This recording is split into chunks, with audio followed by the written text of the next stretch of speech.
Ici, Radio Babel, un reportage en direct de l'espace alternatif Créatis à Paris, janvier 1983.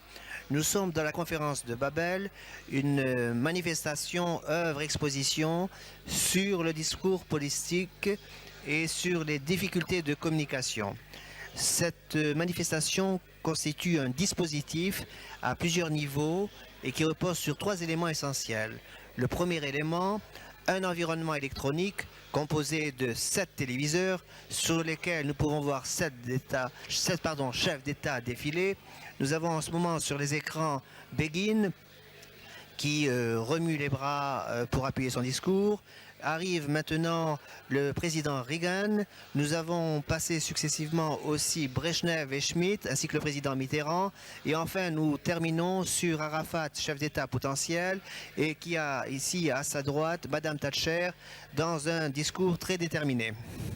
Cet environnement tout à fait élémentaire puise sa force justement dans la simplicité des effets qui sont proposés. Donc incommunicabilité au plus haut niveau, difficulté de la communication. Donc premier point du dispositif qui est ainsi mis en place. Nous avons d'autres éléments. Le deuxième niveau, le deuxième point, c'est celui de l'objet, d'une façon beaucoup plus traditionnelle, de l'objet qui est un pot transparent, un pot à conserve, dans lequel les discours des chefs d'État sont mis en conserve sous forme de pâte alphabet. Le troisième niveau, le troisième point, est sans doute le plus intéressant du dispositif, c'est celui d'un podium et celui d'une intervention d'hommes politiques, eux-mêmes acteurs dans la vie réelle de la parole politique, qui viennent ici donc à un niveau second produire de la parole politique, mais aussi juger de la parole politique des concurrents.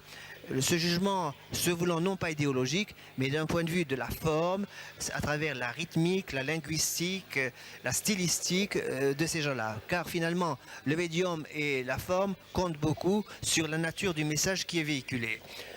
Point essentiel, quand ils sont là et qu'ils parlent de possibilités où ils font ce commentaire sur des éléments visuels mémorisés par des vidéos ou des magnétos, ou alors ce qui est beaucoup plus intéressant et ce qui constitue l'originalité de cette manifestation, ils font du direct sur du direct, car sur une prestation par exemple de Georges Marchais sur une radio nationale, immédiatement les hommes ou femmes politiques présentes font du commentaire qui s'en va en direct par la radio ici et maintenant qui émet à partir de l'espace alternatif Créatis.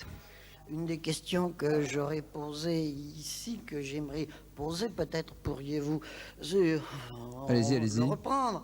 Je sais pas, moi, il y a par exemple ce qu'on appelle le style guimauve, il y a le style tranchant, il y a le style rocher, il y a le style marteau, il y a le style petit morceau, il y a le style filiforme. Et on pourrait éventuellement se poser la question... Il y a tout ça dans le discours de Jack Lang. Vous avez reconnu tous ces styles? Non, certains. Je ne sais pas très bien. Moi, j'écoutais ce que vous disiez au sujet de ce qu'il disait. Alors, ça faisait une double écoute.